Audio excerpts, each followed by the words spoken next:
You ask Tiger to solve. This deals with linear equations with one unknown.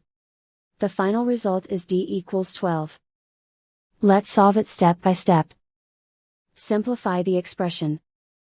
Group like terms. Simplify the arithmetic.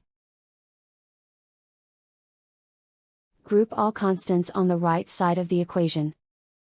Subtract 24 from both sides.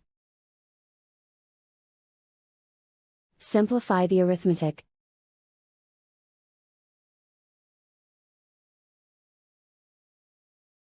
Isolate the d. Divide both sides by 5. Simplify the fraction. Find the greatest common factor of the numerator and denominator.